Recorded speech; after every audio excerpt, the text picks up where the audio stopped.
Hi, my name is Mitchell Watson, and this is my presentation on travel, transcendentalism, and activism. I seek to live in a land of beauty, peace, art, and music, and Italy has become that place. Wherever you go in Italy, it is always beautiful, from the Colosseum to the island of Venice. I want to wake up and look out on the balcony and only see beauty and hear beautiful music. Italy's art also intrigues me as it holds some of the best artwork in the world. The buildings all around Italy are beautiful, sometimes with art all around them. In the famous book Walden, the famous American transcendentalist Henry David Thoreau promotes being in the wilderness of nature as a remedy for feeding our souls. We need the tonic of wildness at the same time that we are earnest to explore and learn all things. We require that all things be mysterious and inexplorable, that land and sea be indefinitely wild, unsurveyed, and unfathomed by us, because unfathomable. You can never have enough of nature. I believe that Thoreau wants us to walk into a new place with an open mind, without expectations, and I can relate to this while in Italy as everything is new and beautiful. Based on the picture on the left, figure one, some denotative signs we can make out are the flag of Italy, the people, the buildings, and the cloudy weather. And based on that, the connotative analysis we can make is that the people of Italy take pride in their flag, representing their loyalty to their country. The people themselves are very expressive, very community oriented due to the dense urban population. The buildings showcase that they are proud of their past and they are not going to let that go because it belongs because it becomes a part of who they are. The cloudy weather denoting the temperature Mediterranean climate that has fostered civilization for centuries. Who I am and how do I celebrate myself? According to Plato's theory of forms, there is a physical part of me, a part of me that I show the world and that people see. And there is also a metaphysical part of me that is made up of my intrinsic qualities that work in my inner being. Plato calls this the idea of forms. For me, that includes being someone who is caring, understanding, funny, at least I like to tell jokes and curious. The very famous American poet Walt Whitman writes many attributes about being a human being and celebrating ourselves for our uniqueness in his poem, Song of Myself. For me personally, the line that speaks to my truth is the following: for every atom belonging to me as good belongs to you. This resonates with me because of because of the unity it captures.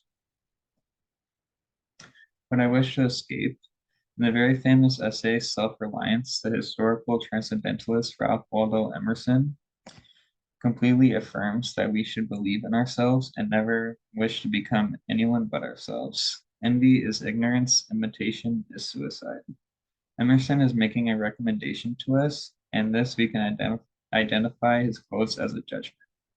Emerson is making the recommendation that to view others and want to get like them is an ignorant thing to do and really not beneficial to ourselves. When he says envy is ignorance.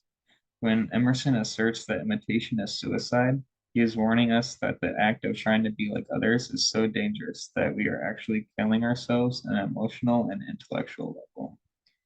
I wish to escape from things that waste my time, like social media or watching TV, when I could be doing something healthier. Most mornings, I spend at least 30 minutes to 1 hour looking at social media, and I could be doing something productive like getting ready for the day. I also find myself watching a lot of TV when I could be spending time outside or exercising.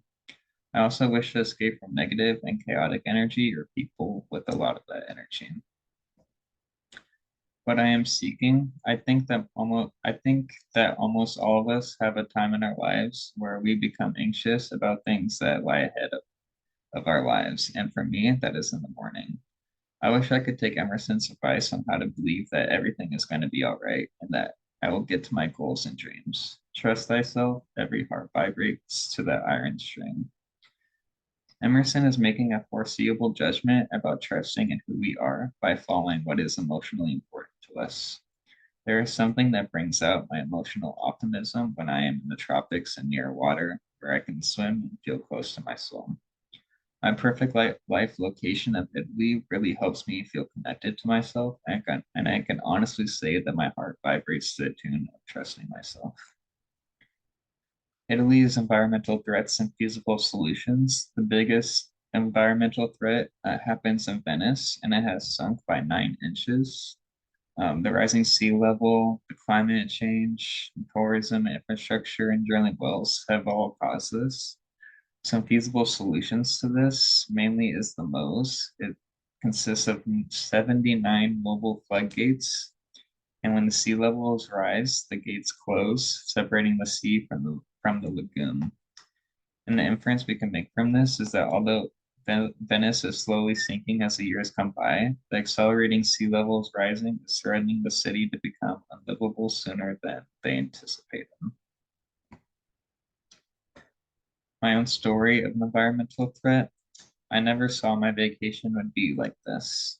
I never thought my vacation would be like this. I saw the water overflowing on the sidewalk, but I didn't think it would be this bad. I opened the front door to find water flooding my room up to my ankles. I walked outside, and rather than hearing busy streets, all I heard was the water hitting the buildings.